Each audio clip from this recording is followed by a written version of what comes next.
आम पूर्वतन मुख्यमंत्री श्रीजुक्त नवीन पट्टनायक महोदय एवं विरोधी दल नेता मते राज्य विजु जनता दलर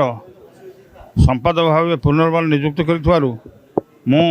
मान्यवर पूर्वतन मुख्यमंत्री और विरोधी दल नेता को मो तरफ कृतज्ञता ज्ञापन करने सहित अशेष अशेष धन्यवाद अर्पण करुच्ची एवं शुभेच्छा अभिनंदन जनाऊँगी। मु पारादीप निर्वाचन मंडली सह मत राज्यर जेकोसी सेवा से माने दल मत मोर नेता माननीय नेता नवीन पट्टनायक महोदय देवे मुझा सुचारू रूपे पालन करी। संगठन तृणमूल निश्चित सुदृढ़ कर सहित आगामी पंचायत और पौर निर्वाचन में केमती राज्य विजु जनता दल समस्त प्रार्थी जययुक्त हे से चेष्टा प्रचेषा आम जारी रखी।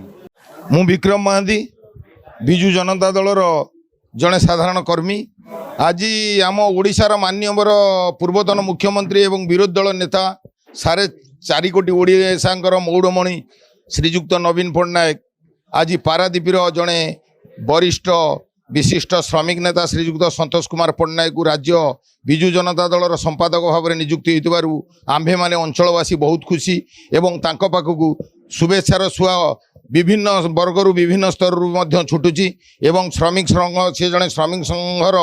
दृढ़ नेतृत्व जड़े 8 गोटी संघर से सभापति अच्छा तेणु पारादीप रे विपुल भाव में संबर्धनार सुओ छुटुची। आगामी दिन में संतोष पट्टनायक नेतृत्व में पारादीप निर्वाचन मंडली को केमिति सुदृढ़ करा से तत्पर निश्चित भाव में कार्य करेंगे एवं तृणमूल स्तर विजु जनता दल को केमिति संगठन करा आगामी 2029 रे नवीन पट्टनायक को पुनर्बार मुख्यमंत्री भाव में देखा आम चाहूँ। यही आम विजु जनता दल कर्मी मान तरफ दृढ़ शपथ। श्रीजुक्त संतोष पट्टनायक जेहेतु राज्यर संपादक हिसाब से नियुक्त सी निश्चित भाव में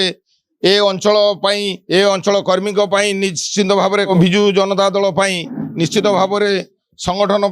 आगभर हेबे एवं ये बीजेपी सरकार जेभली रंगबोला सरकार प्रतिदिन आपण माने समाज रे देखुथिबे एवं विभिन्न जगह देखुथिबे नारी प्रति निर्यातना नारी की सम्मान न दबा नारी को अवहेला करिबा ये बीजेपी सरकार को पंचायत निर्वाचन एवं पौर निर्वाचन रे तार दृढ़ भाव में जवाब दिया।